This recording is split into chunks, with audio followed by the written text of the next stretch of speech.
அதாவது 47 ஆண்டுகள் இல்லாத அளவுக்குன்னு சொன்னால் 2015 இல்லாத, அதுக்கு முன்னாடி இல்லாமல், ஆகவே கிட்டத்தட்ட அரை நூற்றாண்டு காலத்தில் ஒஸ்ட் சின்ஸ் லாஸ்ட் 50 இயர்ஸ்ன்னு சொல்லும்பொழுது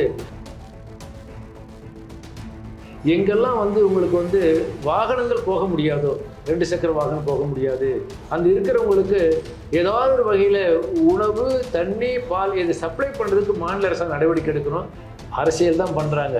நான் என்ன சொல்கிறேன், 47 ஆண்டுகளில் கண்டிராத கடுமையான புயல்னு சொன்னால் 2015 மாதிரி இல்லை, அதுக்கு முந்தின மாதிரி இல்லை. அப்படின்னா அரை நூற்றாண்டு காலத்தில் அப்போ எதிர்பாராத வரும்போது எதிர்பாராத பாதிப்பு ஏற்படலாம். பாதிப்பு ஏற்பட்டு எந்த சூழலில் இதை அரசியலாக்குவது என்பது பொருத்தமாக இருக்காது. இந்த மிக்ஜாம் புயலை அரசு எப்படி கையாண்டு இருக்கிறது அப்படிங்கிற தன்னுடைய பார்வையை விளக்குவதற்காக நம்மோட மார்க்சிஸ்ட் கம்யூனிஸ்ட் கட்சியின் மூத்த தலைவர் திருமிகு ஜி ராமகிருஷ்ணன் இணைந்திருக்கிறார். சார் வணக்கம். வணக்கம். புயல் அரசு சரியா கையாண்டுச்சுன்னு நினைக்கிறீங்களா? மிக்ஜாம் புயலை பொறுத்த வரையில் 47 ஆண்டுகளில் இல்லாத அளவுக்கு இது ஒரு மோசமான கடுமையான விளைவுகளை உருவாக்கக்கூடிய புயல். குறிப்பாக காஞ்சிபுரம், செங்கல்பட்டு, சென்னை, திருவள்ளூர் இந்த 4 மாவட்டங்கள்லேயும் கடுமையான பாதிப்பு உருவாக்கியிருக்கு. குறிப்பாக சென்னை மற்றும் புறநகர் பகுதிகளில் பல்வேறு பகுதிகளில் அநேகமாக உங்களுக்கு வீடுகள் மற்றதெல்லாம் வீட்டுக்குள்ளே தண்ணி போகிற அளவுக்கு ஒரு மோசமான நிலைமையை உருவாக்கியிருக்கு.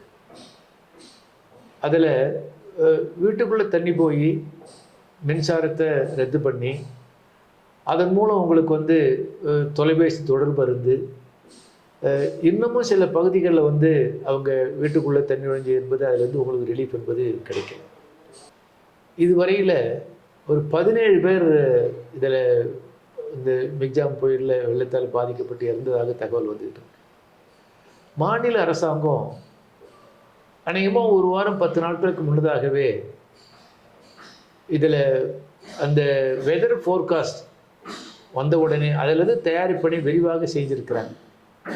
எல்லா துறைகளும், மாநகராட்சியில், வருவாய்த்துறை, மற்ற பல்வேறு துறைகளில் தயாரிப்பு வேலைகளை செஞ்சுருக்கிறாங்க. ஆனால் இருந்தாலும் அவர்களுடைய மக்களுடைய எதிர்பார்ப்புக்கு மேலே உங்களுக்கு கடுமையான பாதிப்பு ஏற்படுது. 47 வருஷம் இல்லாத அளவுக்குன்னா பாருங்களேன், அப்படி ஏற்பட்டிருக்கு. அநேகமாக அந்த புயல் பாதிப்பு ஏற்பட்ட உடனே அரசுடைய எல்லா துறைகளும் களத்தில் இருக்கிறாங்க. முதலமைச்சர் உட்பட்டு களத்தில் இருக்கிறாங்க. மாநகராட்சி ஆணையர், தலைமைச் செயலாளர், பல்வேறு துறைசார் அமைச்சர்கள் எல்லாம் களத்தில் இருக்கிறாங்க, கடுமையாக பணியாற்றுறாங்க. ஆனால் இருந்தாலும் உங்களுக்கு ஜெஜாண்டிக்காக அவங்களுக்கு பெருமளவுக்கு வந்திருக்கிறதால இன்னும் அதை ஈடு கொடுத்து உங்களுக்கு பாதிப்பை தடுத்துறதுக்கான முயற்சி மேற்கொண்டு இருக்கிறாங்க. இன்னும் கடுமையான பாதிப்பு நீடிச்சுக்கிட்டு இருக்கு. இதில் குறிப்பாக மாநில முதலமைச்சர் இன்னைக்கு இந்த மிக்ஜாம் புயல் இது கடுமையான பாதிப்பு உருவாக்கியிருக்கு. அப்போ நிவாரணம் அளிப்பதற்கு இடைக்காலமாக 5060 கோடி ரூபாய் மத்திய அரசாங்கத்திற்கு கேட்டிருக்காரு. எங்கள் கட்சி மாநில குழு சார்பாக, மாநில செயற்குழு சார்பாக நேற்று பொதுவாக பாதிப்பு சம்பந்தமான ஒரு அறிக்கையும், இன்னைக்கு மாநில அரசு கேட்கக்கூடிய 5060 கோடி ரூபாய் உடனடியாக மத்திய அரசாங்கம் இடைக்கால நிவாரணமாக அளிக்கணும். மத்திய அரசு ஒரு நிபுணர்கள் குழுவை தமிழ்நாட்டுக்கு அனுப்பிச்சு இந்த மிக்ஜாம் புயலால் பாதிக்கப்பட்ட பகுதிகள் முழுவதையும் பார்த்து ஆய்வு செய்து அதுக்கு உரிய நிவாரணத்தை அளிக்க வேண்டும் என்பது மார்க்சிஸ்ட் கம்யூனிஸ்ட் கட்சி சார்பாக வலியுறுத்தி மத்திய அரசாங்கம் வலியுறுத்தி இன்றைக்கும் பத்திரிகைகளுக்கு ஒரு அறிக்கை என்பது கொடுத்துருக்கோம். இப்போ 4000 கோடி ரூபாயில் சென்னையில் வடிகால் பணிகள் செஞ்சது இந்த மாதிரி புயல் வரும்போது எந்த பாதிப்புகளும் ஏற்படுத்தாதுன்னு தொடர்ந்து மூத்த அமைச்சர்கள் சொல்லிட்டே இருந்தாங்க. இப்போ இவ்வளோ 4000 கோடி செலவு பண்ணதற்கு பிறகாகவும் இவ்வளோ பாதிப்புகளை சந்திச்சுன்னா அந்த 4000 கோடி என்ன ஆச்சு அப்படிங்கிற கேள்வியை எதிர்க்கட்சிகள், பொதுமக்கள் சிலர் பேசிகிட்டே இருக்காங்க. சார், அதுக்கு ஏதாவது பதில் சொல்ல நினைக்கிறீங்க? அதாவது இங்கே முன்கூட்டியே புயல் வெள்ள தடுப்பு நடவடிக்கை சம்பந்தமாக ஒரு கணிசமான அளவுக்கு நல்ல பணி செஞ்சுருக்கிறாங்க. அதை குறைச்சி மதிப்பிட முடியாது. ஆனால் அது பியாண்ட் எக்ஸ்பெக்டேஷன் நான் சொல்கிறேன். அதாவது 47 ஆண்டுகள் இல்லாத அளவுக்குன்னு சொன்னால் 2015 இல்லாத, அதுக்கு முன்னாடி இல்லாமல், ஆகவே கிட்டத்தட்ட அரை நூற்றாண்டு காலத்தில் ஒஸ்ட் சின்ஸ் லாஸ்ட் 50 இயர்ஸ்ன்னு சொல்லும்பொழுது அந்த எதிர்பார்ப்பு இதெல்லாம் மீறி போயிருக்கிறதால இன்னும் கூடுதலாக அரசாங்கம் செய்ய வேண்டியது தான் இந்த புயல் என்பது உங்களுக்கு உணர்த்துது. இந்த ஒரு பிரதான சாலைகளில் தண்ணி வடிஞ்சிருச்சு. அதற்கான பணிகளை வேறு சில மாவட்டங்கள்ல இருந்தும் அதற்கு பணி செய்யக்கூடியவங்களை கூட்டிகிட்டு பண்ணிட்டாங்க. இன்னும் பாதிக்கப்பட்ட பகுதிகளில் கஷ்டப்படுறவங்க இருந்துகிட்டே இருக்காங்க. வேளச்சேரி போன்ற இடங்கள்ல, செம்மஞ்சேரி போன்ற இடங்கள்ல இன்னும் பாதிக்கப்பட்டவங்க நிறைய பேர் இருந்துகிட்டே இருக்காங்க. இன்னைக்கு கூட அடிப்படை தேவைகள் கூட, பால் உள்ளிட்டவைகள் கூட கிடைக்கல. கவர்மெண்ட் இன்னும் ஃபோர்ஸ்ஃபுல்லா இறங்கி இருக்கணும், சில இடங்கள்ல மிஸ் பண்ணியிருக்காங்கிற பார்வை இருக்காங்க. எங்க மிஸ் பண்ணியிருக்காங்கன்னு நினைக்கிறீங்க? அதாவது இங்கே வேளச்சேரி, துறப்பாக்கம், பள்ளிக்கரணை, திருவான்மியூர் அப்படிப்பட்ட பகுதிகளில் வீடுகளுக்குள் தண்ணி வெள்ளம் புகுந்து இன்னும் நார்மல்சி வரல, இன்னும் 1 நாள் 2 நாள் ஆகும்னு சொல்கிறாங்க. அப்போ அப்படிப்பட்ட இடங்களில் வீடுகள் தண்ணி புகுந்து கிரவுண்ட் ஃப்ளோரில் இருக்கிறவங்க ஃபஸ்ட் ஃப்ளோரில், கிரவுண்ட் ஃப்ளோரில் இருக்கிறவங்க 3rd ஃப்ளோரில் அப்படி இருக்கிறாங்க. அவங்களுக்கு உணவு கிடைக்கணும். மின் இணைப்பு இல்லை. மின் இணைப்பு இல்லாதால் தொலைத்தொடர்பு என்பது அவங்க தொடர்பு இழந்து இருக்கிறாங்க. அப்போ அப்படிப்பட்ட பகுதிக்கு மாநில அரசாங்கம் எங்கெல்லாம் உங்களுக்கு வாகனங்கள் போக முடியாதோ, 2 சக்கர வாகனம் போக முடியாது, ஆட்டோ போக முடியாது, காரு போக முடியாது, அதுக்கு வெளியில் வர முடியல, அப்படிப்பட்ட பகுதிகளை கண்டறிஞ்சு அந்த இருக்கிறவங்களுக்கு ஏதாவது ஒரு வகையில் உணவு, தண்ணி, பால் இதை சப்ளை பண்ணுறதுக்கு மாநில அரசாங்கம் நடவடிக்கை எடுக்கணும். பேரிடர் நிவாரணக் குழு சார்பாக வான்வழி மூலம் உங்களுக்கு உணவு பட்டலம் போட்டிருக்கிறாங்க.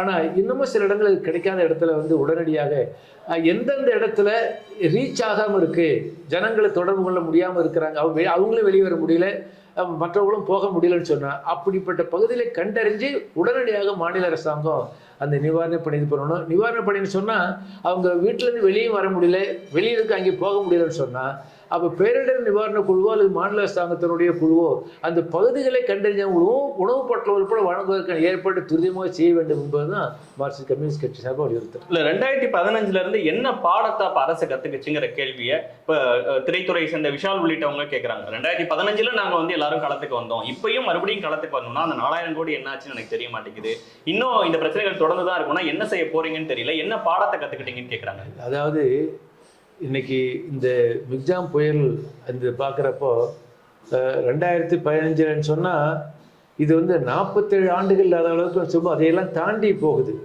இதுக்கு 4000 கோடி மட்டும் போதாது, இன்னும் அநேகமாக இந்த புயல், இந்த பாதிப்பு ஒரு அரை நூற்றாண்டு காலத்தில் அதிகமான அளவுக்குன்னு சொன்னால் அநேகமாக இப்படிப்பட்ட பாதிப்பு எதிர்காலத்தில் ஏற்படாமல் தடுப்பதற்கு ஒரு மாஸ்டர் பிளான் போட்டு மத்திய அரசாங்க நிதி உதவியோட மாநில அரசாங்கம் இப்படிப்பட்ட ஒரு தடுப்பு நடவடிக்கை எடுப்பதற்கான பக்காவாக பிளான் போட்டு செய்யணுன்றதான் இந்த புயல் நமக்கு உணர்த்தக்கூடிய பாடம் நான் நினைக்கிறேன். இல்லை, சென்னையில் இவ்வளோ மக்கள் தொகை இருக்கிறதும், சென்னையில் இவ்வளோ நிறுவனங்கள் வந்ததும், ஏரிகளை ஆக்கிரமிச்சதும், நீர்நிலைகளை ஆக்கிரமிச்சதும் ஒரு பெரிய காரணம். சென்னையில் இவ்வளோ பிரச்சனை நடந்ததுக்கு பதில் ஒரு துணை நகரம் வேற சில இடங்கள்ல அமைக்கணும், தலைநகரத்தை வேற ஒரு இடத்துக்கு மாற்றி அமைக்கணும், இல்லை 2ஆம் தலைநகரத்தை வைக்கணுங்கிற கோரிக்கையும் தொடர்ந்து வைக்கிறாங்க. மார்க்சிஸ்ட் கட்சி என்ன சார் சொல்றாரு? இல்லை, பொதுவாக நீங்கள் இந்தியாவிலேயே அர்பனைசேஷனில் நம்பர் 1 தமிழ்நாடு. நகரமயமாதல் என்பது வேகமாக நடந்துக்கிட்டு வரக்கூடிய மாநிலங்களில் நம்பர் 1 தமிழ்நாடு. கிட்டத்தட்ட தமிழ்நாடு மக்கள் தொகையில் 50% ரூரல், 50% அர்பன் ஆகிப்போச்சு.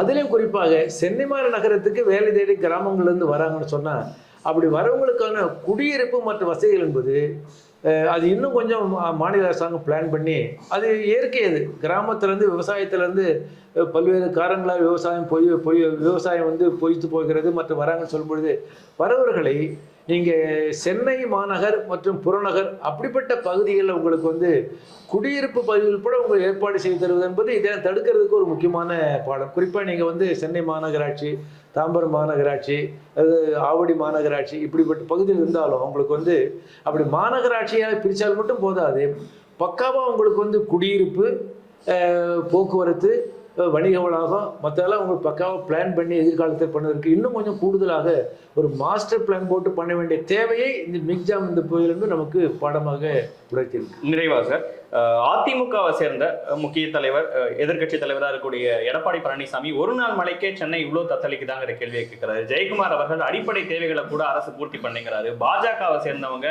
அரசு மேல பல்வேறு குறைகளை சொல்றாங்க. இந்த நேரத்தில் இவங்களாம் அரசியல் பண்றாங்கன்னு நினைக்கிறீங்களா, இல்லை அவங்க சொல்றதுல ஒரு உண்மை இருக்குன்னு நினைக்கிறீங்க? அரசியல் தான் பண்ணுறாங்க. நான் என்ன சொல்கிறேன், 47 ஆண்டுகளில் கண்டிராத கடுமையான புயல்னு சொன்னால் 2015 மாதிரி இல்லை, அதுக்கு முந்தின மாதிரி இல்லை. அப்படின்னா அரை நூற்றாண்டு காலத்தில் அப்போ எதிர்பாராத வரும்போது எதிர்பாராத பாதிப்பு ஏற்படலாம். ஆகவே இந்த பாதிப்பு ஏற்பட்டு இந்த சூழலில் இது அரசியலாக்குவது என்பது பொருத்தமாக இருக்காது என்பது என்னுடைய கருத்து.